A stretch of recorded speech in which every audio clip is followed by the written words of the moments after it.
When it comes to our own financial circumstances, we may feel like we're constantly on a hamster wheel, where there are more and more burdens that are piling up on us with time. The cost of living is rising, gas is more expensive, groceries are now more expensive, and it feels like we are constantly working more for only less. And while all of these external pressures feel real, there are also internal factors at play. These things may include having a bad relationship with money and having bad financial habits. Hi, my name is Jasmine, and on this channel, we talk all about becoming the woman of your dreams and building a life that you absolutely love. I have mastered the last decade really immersing myself in mastering the world of finance and money. Through a degree in accounting, to a career in accounting, and also scaling my own business, being able to manage your money is one of the most life-changing skills that you need to have. And mastering the world of money means managing my own finances, breaking free from unconscious beliefs and habits about money, and also building an incredible life for myself. So in this video, I'm going to be breaking down 8 selfish decisions that you need to make to stop being broke, and how to actually create an abundant life where there is always more than enough. Here are all the video chapters, and you can find the video chapters in the description below. And if you are somebody who is ready to do the real work,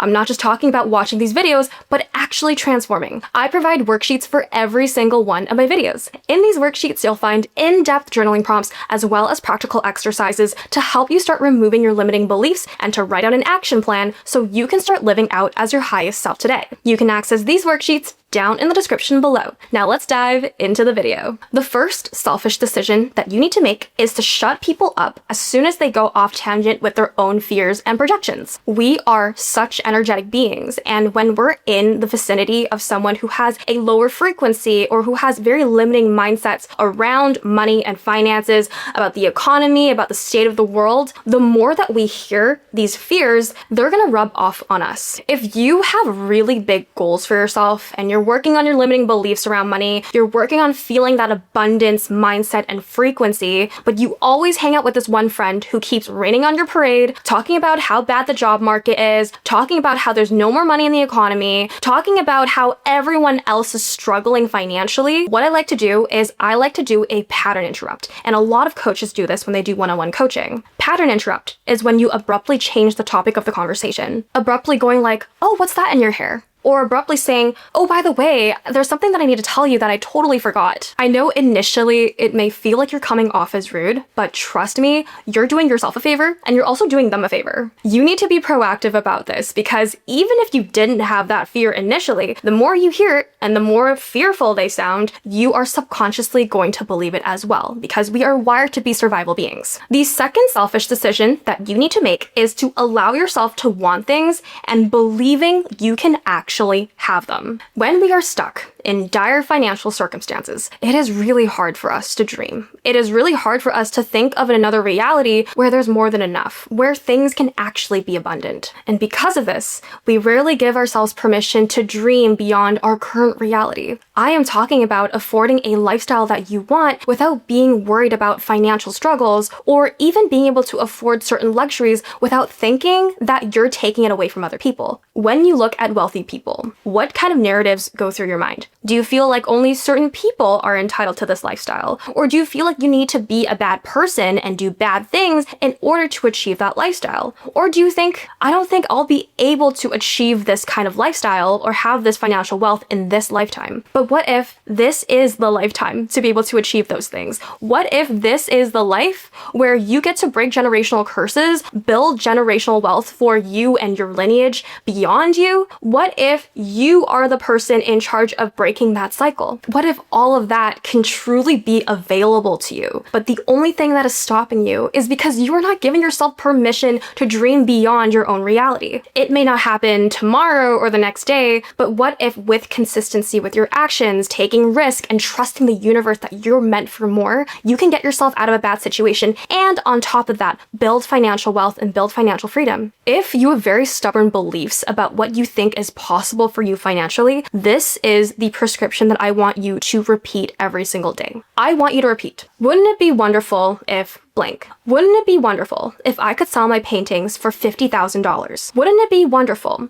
if I could afford a villa in Bali and be a full-time content creator? Wouldn't it be wonderful if I could retire my parents and be able to afford a luxurious life for them? And I really want you to go through your own limiting beliefs and your own core memories around who has told you that this life is impossible, that you can't go for the very things that you're asking for. Because typically, those that have the most to say about why you can't go for those things or why you'll never be able to reach your goals, have they honestly given their real attempt, their full attempt at this thing? Or are they just saying it because they lack self-belief within themselves? Who are they to tell you what you can or cannot have? If you are watching this video, you are probably in one of two scenarios. The first scenario is a D- lifestyle. This is when you're stuck in financial situations that you don't want to be in, you're constantly in this financial stress, and you feel like there's never enough, no matter how hard you work. These are the moments where you need to start praying. And you do not have to be a Christian, you do not have to be religious to pray, but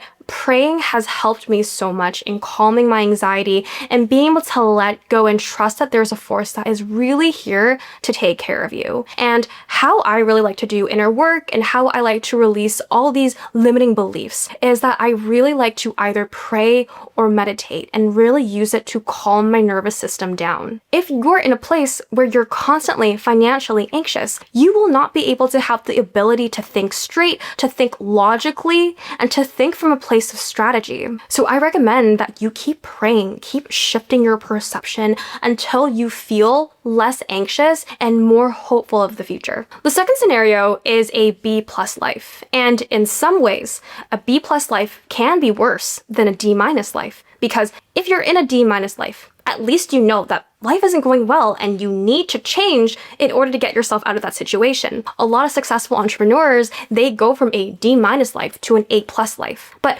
when it comes to living a B+ life and your career, your finances, they're going good, but they're not great. Your fulfillment and satiation and happiness, all of that is just good, but it's not going right. Because you are so comfortable with life right now, you're less likely to budge, you're less likely to take risks, you're less likely to do life differently because you're comfortable. The worst part is, you've probably spent your whole life going after what society deems as successful without really consulting yourself first around what actually brings you true fulfillment. Now you're sitting here wondering, I am doing all the right things, but yet I still feel unhappy. There's still something missing. This is where you need to get back to the drawing board and start asking yourself this question. What do I want? I want you to bring a small notepad with you in your purse, in your work bag. Just bring it everywhere you go. And when you have a moment during the day, start thinking about what it is that I want right now. You know, it could be as small as a matcha drink. It could be as small as a bag of chips. It could be as small as wanting to talk to my friends. The more that you give yourself permission to want the small things, you start giving yourself permission to think about the bigger things. I want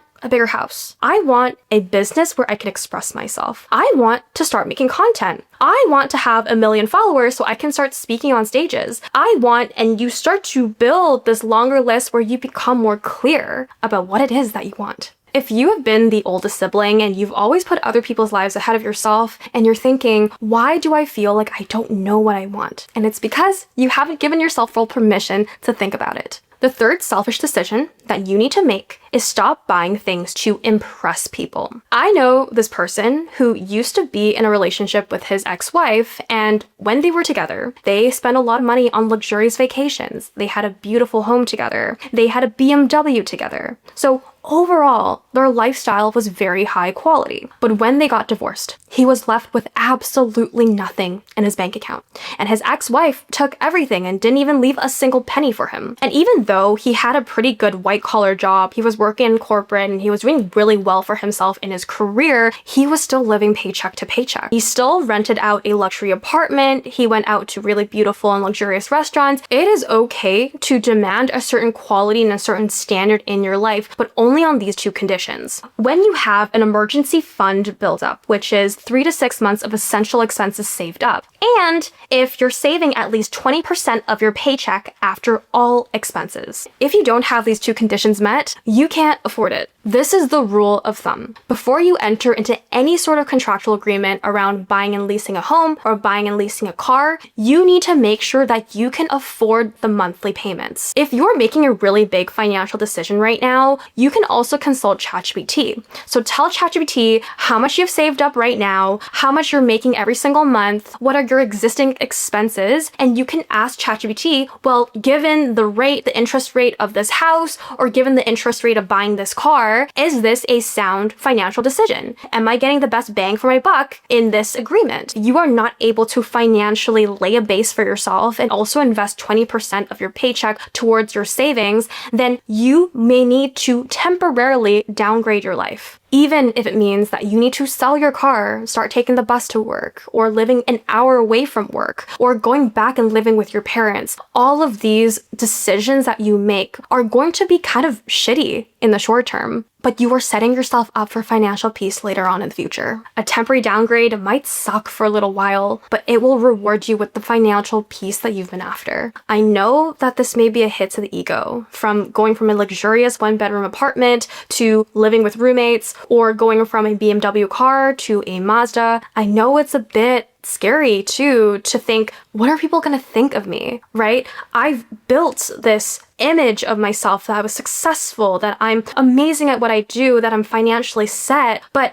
when you go through moments like this where you're financially lost, the first thought that comes to your mind is probably, what are people going to think? But people don't actually care. They may wonder initially, but then they're going to go off and think about their own problems, their own journey in life. And you can't keep allowing people's thoughts of you and your life and using that as an excuse to keep spending on things that you can't afford, because you need to do what's best for you. The fourth selfish decision that you need to make is to monetize your skills unapologetically. How do you start making money? How can you finally be employed? How do you build a brand and business? You need to drill down into your core belief, and you have to believe that you are valuable. Now, I know a lot of you listening to this statement might get really intimidated by it, right? You may think, who am I to call myself valuable? Who am I to give myself permission to give and offer value? I didn't do well in school. I never got a six-figure job. I work minimum wage. How can I even provide value when I'm not even doing that right now? I want you to start taking a step back, and I want you to see your life as a scientist. And I want you to reverse engineer how your life panned out the way that it did. What if it's the internal belief that you had about yourself that caused you to manifest a life where you're broke, or caused you to manifest a life where you're unemployed, that caused you to not be able to move further in your career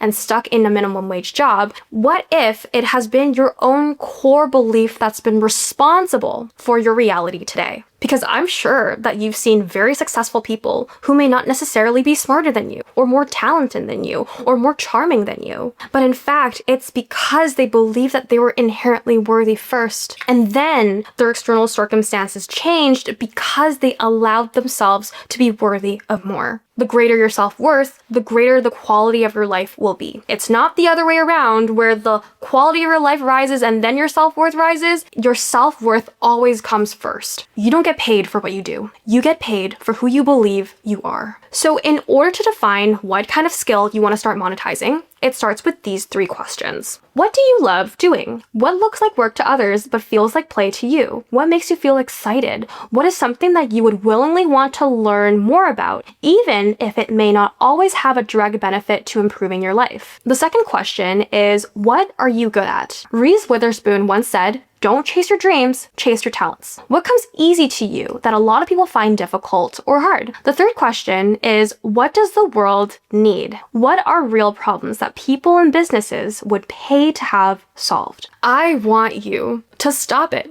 with the imposter syndrome talk, thinking that you're unworthy, thinking you're not enough, and stop talking to yourself as if you're powerless or incapable, because no one is born on this planet knowing how to get rich. No one is born on this planet with any skill at all. All of us are learning this day by day, and you just need to start today. And something that you need to know is that there will never come a day where you'll finally feel ready to take action. No matter how much you try to prepare yourself, reading books, buying courses, talking to people, you will never fully feel ready until you do the damn thing. You need to go in there, get your hands dirty, and learn as you do. I'm sure you've seen Jessica Wu all over Instagram, but she's the co-founder and CEO of Sola, and she was able to raise $21 million at 22 years old from top Silicon Valley investors. And the advice that she has lived by is sell before it exists. It's because it's such a common mistake for people to sell a product or service that hasn't been validated by the market, yet they spend years and decades building the perfect product or building the perfect service when it's not even needed to begin with. If you haven't even validated the product or the real gap in the market and the real need for it, you're only wasting your time. And I just want a quick PS is that you still want to be honest and ethically driven. Don't lie about this product already existing. If it hasn't existed yet, I'm just telling you to sell and start before you're ready. Selfish decision number 5, say no to things that don't make you money, grow you, or fulfill you. We need to start keeping a budget for our time and energy, because your time and energy are two finite resources. And if you're giving your energy and your time away to anyone and everyone, you'll barely have that time to make real moves in your life. Your time and energy is so incredibly important. And if you do not wisely budget your time and energy, you are going to unconsciously give it away to people that don't matter. You're going to give it to people that are energy vampires, and it will leave you feeling stuck. It will leave you feeling empty. It will leave you feeling unfulfilled just because you're trying to please people. What are some things that you need to cut off in order to make more time and give yourself more space to be your best self? So is it certain friendships or relationships that keep feeding into your financial fears? Then you just need to cut them off or just spend less time with them. Or is it a toxic job? Maybe you have the financial cushion to leave that job and start pursuing your goals. Or if you can't leave your job right now because you have mouths to feed or you have a mortgage to pay for, then use this opportunity to start making time in your schedule to start applying to new jobs, networking, asking for referrals. I was in the same exact scenario because I was working under the most toxic boss ever, yet I was so reliant on this job in order to pay for my bills. So I used the entire year that I was employed, I made sure that I was working extra hard with YouTube, that I was making time to apply for jobs, that I was asking for referrals. And I did that for an entire year. And I finally landed a new job, and I love this job so much. No matter how you just can't see the light at the end of the tunnel, you always have choices. You have choices in how you want to think about your life. You also have choices in what kind of small actions you can take to learn more about your financial situation and get yourself out of this place. Stop making excuses about how little time you have. Because if a loved one or a friend, a family member came up to you and said, I need to talk to you. I'm currently struggling. I just need 2 hours with you to talk about my life. You are probably going to make time for them. But why is it that when you have an obligation that you need to meet for yourself in order to achieve your goals, why is it that every time you make an appointment with yourself, you always put that appointment second and you put everyone else first? It's not the matter of time. It's the matter of priorities. So let me ask you this. In what ways are you staying in a bad situation just because it's comfortable? Whether it's your friendships, relationships, or career, are you really being your best here? The temporary cost of saying no is that you'll go through periods where you feel very alone, you'll feel very misunderstood by the people around you, and that's okay because there are going to be really tough times where you have to face yourself, but use this as an opportunity to really reset your balances, reset what you want to believe about yourself and your financial circumstances, and as you begin to wire and really believe that life is truly abundant, you're going to attract the very people and the very career opportunities that align with that belief. Selfish decision number 6 is to put your goals before social plans. How important are your goals really? You say you want to grow on YouTube, but every time your friends ask you to hang out, you drop your filming plans. You say you want to have more uninterrupted moments to work on your business, but as soon as your friend calls you about their minor life inconveniences, you immediately pick up the phone and spend hours on the phone with them. You need to start being selfish with your own time. And what I like to do, especially when it comes to very daunting tasks that I know I'm gonna avoid, if there's any sort of minor inconvenience coming up whatsoever, I like to time block my important tasks. For me, because I value growing on YouTube and being consistent with YouTube, I time block my mornings and afternoons every single Sunday to write my scripts and to film. That means that if someone wants to schedule a time to hang out with me, they won't be able to hang out with me on Sunday mornings and afternoons because this is my priority. So if someone were to try to hang out with me on Sunday morning,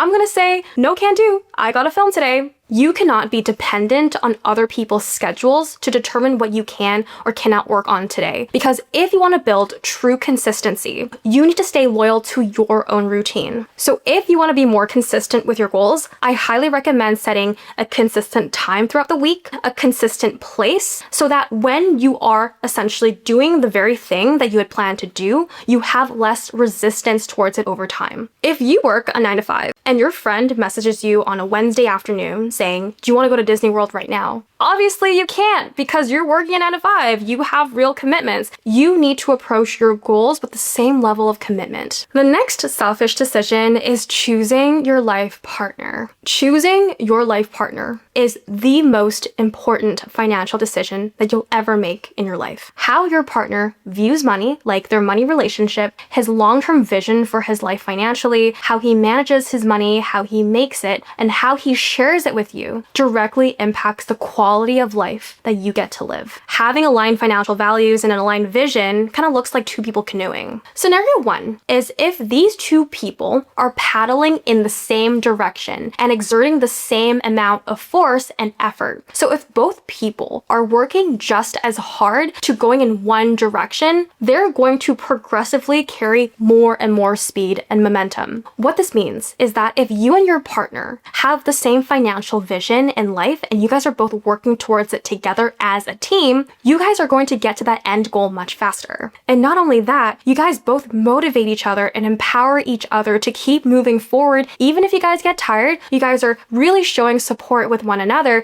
in order to get to that destination. Scenario 2 is if only one person is paddling and the other person is not paddling. You know, they're just sitting there idly. What happens is that canoe isn't going to go as fast, and it's going to be really exhausting for that one person paddling because they're doing all the work, they're exerting all that energy, and they're going to feel very resentful and they're going to get burnt out really quickly. Say that you are a hardworking woman and you work 10 hours a day to bring in the dough, only to come home to see that your partner is sitting on the couch, eating chips, watching Netflix, and still being unemployed but not urgently trying to look for work, or has a job but isn't ambitious enough to earn more, or doesn't see eye to eye to your vision because it's too far away and they end up relying on you financially. While you are making progress towards the vision that you have for your life, it's only going to cost you your peace and you're going to end up having a very hard life. Scenario 3, and this gets worse. It's if one person is paddling and the other person has left an anchor in the ocean. That means that one person paddling, not only are they going to get exhausted, but that boat is only going to go in circles. What this relationship looks like is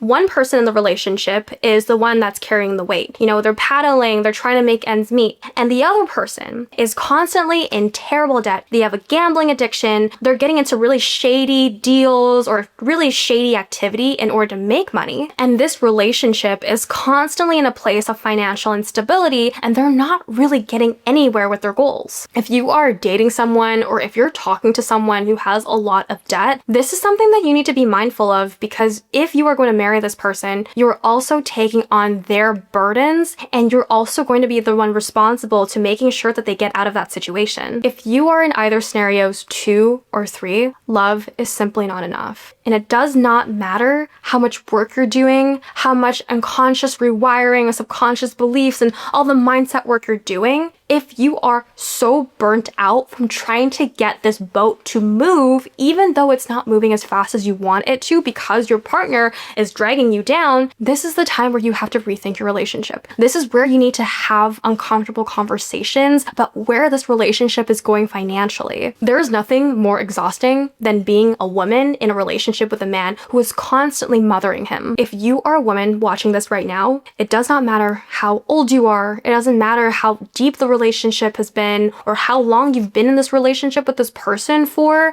if you're in a situation where the financial needs are constantly being unmet and you're doing everything it is that you need to do, trying to get yourselves out of that situation, this is not an aligned relationship. If you are currently single, continue vetting out this person who has an aligned financial vision and who has aligned financial values. Start taking matters to your own hands and stop thinking that this person that you're going to date is suddenly going to solve all your financial issues. Take responsibility, my friend. The last and final financial decision that you need to make is to start 10xing your goals instead of 10% incremental increases. We are talking about a quantum leap, baby, because if you want to start 10xing your goals, the number one thing that you need to stop doing is you need to stop being worried about what people are going to think about your 10x goals. 10xing your goals does not require you to have Einstein's intellectual ability, and it doesn't require you to work 10 times harder. But it's really going after this one question of what have you truly been avoiding? Some people have achieved quantum leaps before, but you also see certain types of people who seem to always be trying to quantum leap, but they never actually get to that 10x goal. And the reason why is because of their fear of failure, fear of risk, fear of rejection, thinking they're going to look stupid in front of people. Small goals don't actually require you to change that much. And a lot of people think incremental goals are smart because they think that I just need to make really small shifts in my habits. But 10x goals require you to think completely differently. They require you to take on new habits, new systems. It does not require more work, but it just requires a different way of approaching your current circumstances. The differences between these two approaches all come down to these two questions. When you're setting a 10% goal,